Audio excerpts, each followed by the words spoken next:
भारत अपनी आज़ादी की 75वीं सालगिरह मनाने जा रहा है। केंद्र सरकार ने आज़ादी की 75वीं सालगिरह को आज़ादी का अमृत महोत्सव का नाम दिया है। अंग्रेज़ों की गुलामी से आज़ाद होने के लिए भारतीयों ने लंबी लड़ाई लड़ी है।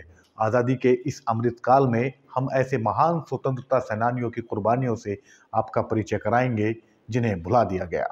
दिल्ली के बल्ली मारान की एक गली में स्थित शरीफ मंजिल में एक इतिहास छुपा है। इसी घर में मसीह उल मुल्क यानी मोहम्मद अजमल खां यानी हकीम अजमल खां की पहचान जुड़ी हुई है। एक हकीम, चिंतक, पत्रकार, लेखक और सामाजिक नेता के रूप में भारत का इतिहास उन्हें भुला नहीं सकता। हिंदुस्तानी दवाखाना, जामिया मिलिया इस्लामिया और तिब्बिया कॉलेज के रूप में उनके योगदान को इतिहास में बहुत मान्यता है। 11 फरवरी 1868 को एक हकीम परिवार में पैदा हुए अजमल खां को हिकमत अपने परिवार से मिली। उनके बुजुर्ग मुगल बादशाह बाबर के समय आए थे। उनके दादा हकीम शरीफ खान मुगल बादशाह शाह आलम के हकीम थे और उन्होंने ही शरीफ मंजिल नाम से बल्ली मारान में शरीफ मंजिल बनाई थी। यहाँ अस्पताल और हिकमत की पढ़ाई का इंतज़ाम था। बचपन से ही अजमल खां इसी माहौल में पले बढ़े। सन 1892 में हिकमत की पढ़ाई पूरी करने के बाद वह रामपुर नवाब के आधिकारिक हकीम बने।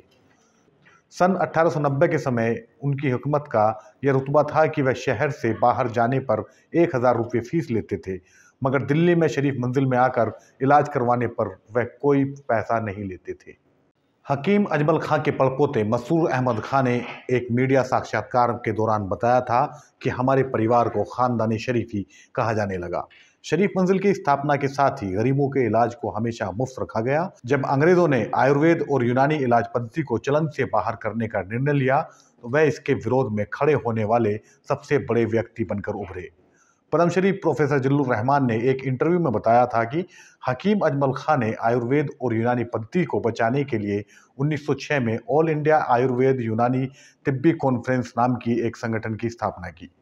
इसी के बदौलत भारत में यूनानी और आयुर्वेद पद्धति को बचाया जा सका। ब्रिटिश राज के एक्ट से पहले ही हकीम अजमल खां दिल्ली समेत बम्बई और लखनऊ में यह माहौल बना चुके थे कि ऐसे किसी भी कानून की अवहेलना की जाएगी जो भारतीय और यूनानी इलाज पद्धति को प्रैक्टिस से बाहर करे। कांग्रेस के नागपुर अधिवेशन में हकीम अजमल खां यह प्रस्ताव पारित करवाने में कामयाब रहे कि आज़ाद भारत में आयुर्वेद और यूनानी पद्धति को इलाज से बाहर नहीं किया जाएगा बल्कि उसे परिश्रय दिया जाएगा। देसी सियासतों में अपने रसूख और प्रभाव को इस्तेमाल करते हुए हकीम अजमल खां ने अंग्रेजों पर दबाव बनाकर आयुर्वेद और यूनानी पद्धति प्रतिबंध की ब्रिटिश योजना को नाकाम करवा दिया। यह हकीम अजमल खां की दूरंदेशी का नतीजा था कि आज भारत समेत पूरी दुनिया में जहां भी आयुर्वेद और यूनानी पद्धति से इलाज होता है उसे संरक्षण का श्रेय हकीम अजमल खां को जाता है। हिकमत में उनके बेमिसाल योगदान के लिए उन्हें मसीह उल मुल्क यानी देश के मसीहा के रूप में याद किया जाता है। दिल की अव्यवस्थित धड़कन को अंग्रेजी में एंटी एरिमाइटिक एजेंट कहा जाता है। हकीम अजमल खां को सम्मान देने के लिए दिल की इस समस्या के शोध और निदान पद्धति को ही इनके नाम से तय कर दिया गया। अर्थात मेडिसिन में दिल की समस्या और निदान को एंटी एरिमेटिक एजेंट कहा जाता है। यूनानी पद्धति में इसे अजमलाइन पुकारा जाता है। हकीम अजमल खां का देश की आज़ादी, राजनीति और शिक्षा में योगदान बहुत बड़ा है। वह जामिया मिलिया इस्लामिया के संस्थापक सदस्य हैं। इसके अलावा उन्होंने दिल्ली केंद्रीय विश्वविद्यालय, हिंदुस्तानी दवाखाना और आयुर्वेद यूनानी तिब्बिया कॉलेज खोला। आज यह करोल बाग में तिब्बिया कॉलेज के नाम से स्थापित है। हकीम अजमल खां वर्ष 1920 में जामिया मिलिया इस्लामिया के पहले चांसलर चुने गए और अपने देहांत यानी 1927 तक वे इस पद पर बने रहे।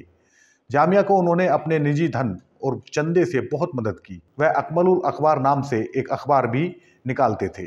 सन 1906 में भारत के वायसराय के नाम ज्ञापन देने वाले प्रतिनिधिमंडल का उन्होंने नेतृत्व किया। ऑल इंडिया मुस्लिम लीग की स्थापना में उन्होंने बहुत बड़ी भूमिका निभाई। खिलाफत आंदोलन के दौरान उन्होंने महात्मा गांधी, मौलाना मोहम्मद अली जौहर, मौलाना शौकत अली के साथ मिलकर काम किया। वह अकेले ऐसे नेता हैं जो all India Muslim league, Indian national Congress और ऑल इंडिया खिलाफत कमेटी के अध्यक्ष रहे हैं। हकीम अजमल खां ने प्रथम विश्व युद्ध के दौरान कांग्रेस की तरह ब्रिटेन का साथ देने का निर्णय लिया। इससे खुश होकर अजमल खां के योगदान पर ब्रिटिश सरकार ने उन्हें हाजी-उल मुल्क और कैसरे हिंद के अवार्ड से नवाजना चाहा, लेकिन उन्होंने यह सम्मान लेने से मना कर दिया। महात्मा गांधी ने अपने अखबार में उनके इस बहादुर फैसले की तारीफ की। अल्लामा इकबाल ने लिखा था कि हजारों साल नरगिस अपनी बेनूरी पे रोती है, बड़ी मुश्किल से होता है चमन में दीदावर पैदा। कहीं से भी नहीं लगता कि यह बात हकीम अजमल खां के लिए नहीं कही गई हो। एक सम्मानित समाज में जो स्थान हकीम अजमल खां का है, उसे कभी फरामोश नहीं किया जा सकता।